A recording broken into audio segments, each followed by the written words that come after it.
नमस्कार दोस्तों, आज हम बात करने वाले हैं भगवान विष्णु के छठे अवतार भगवान परशुराम जी के बारे में। भगवान परशुराम सप्त ऋषियों में से एक ऋषि जमदग्नि के पुत्र थे। उनकी माता का नाम रेणुका था। विष्णु का अवतार होने के कारण चिरंजीवी, महाबली और अति बुद्धिमान परशुराम का नाम पहले राम। वह शिव के बहुत बड़े भक्त। भगवान शिव की घोर तपस्या और भक्ति के कारण भगवान शिव द्वारा परशुराम को एक परशु की प्राप्ति हुई, जो कि अधर्म का नाश और धर्म की स्थापना के लिए था। भगवान परशुराम अपने पिता से बहुत स्नेह करते थे। इस बात का आप अंदाजा इस बात से भी लगा सकते हैं कि एक बार ऋषि जमदग्नि की तपस्या में लीन थे। किसी कारणवश माता रेणुका से तपस्या में विघ्न डल गया।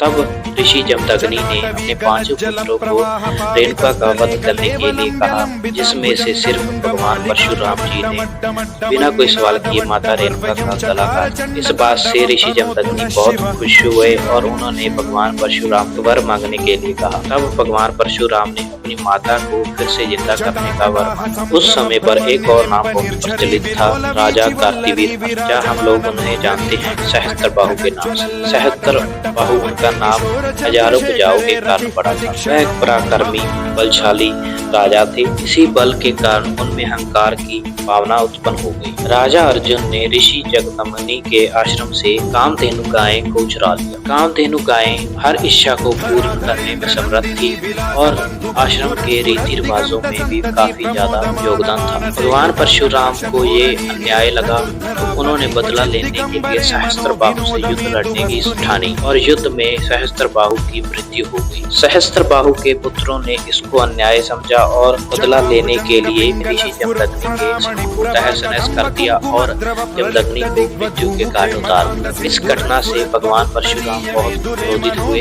जिसके कारण उन्होंने धरती से क्षत्रिय जो कि योद्धा वंश से संबंध रखते थे, उनका धरती से नाम और निशान मिटाने की ठान ली। भगवान परशुराम ने 21 बार क्षत्रियों को धरती से मिटा दिया था। उसके बाद भगवान परशुराम ने धरती ऋषि कश्यप के हाथ में सौंप दी और खुद पहाड़ों पर तपस्या करने के लिए चले गए। इसके बाद भगवान परशुराम का उल्लेख रामायण में होता है, जब माता सीता का स्वयंवर चल रहा था और भगवान राम के हाथों भगवान शिव का धनुष टूट जाता है। तब भगवान परशुराम बहुत गुस्से में भगवान राम से युद्ध करने के लिए आते हैं, लेकिन भगवान राम का दिव्य रूप देखकर वह प्रसन्न हो जाते हैं और उनका गुस्सा शांत हो जाता है और वह आशीर्वाद देकर चले जाते हैं। उसके बाद भगवान परशुराम का वर्णन महाभारत होता है, जहां उनके सिखाए गए शिष्य जैसे कि भीष्म, द्रोण और कर्ण थे। वह तीनों ही बहुत बड़े महान योद्धा थे। उन्होंने पांडवों के खिलाफ युद्ध लड़ने में अहम भूमिका निभाई थी। उसके बाद भगवान परशुराम का कहीं उल्लेख नहीं मिलता है, लेकिन ये कहा जाता है कि जब भगवान विष्णु अपने 10वें अवतार कल्कि में कली का नाश करने के लिए और इस धरती को धर्म से मुक्त करने के लिए धरती पर आएंगे, तो परशुराम जी उनका मार्गदर्शन करेंगे। जब धरती फिर से एक बार अधर्म से मुक्त हो जाएगी, तो भगवान परशुराम ही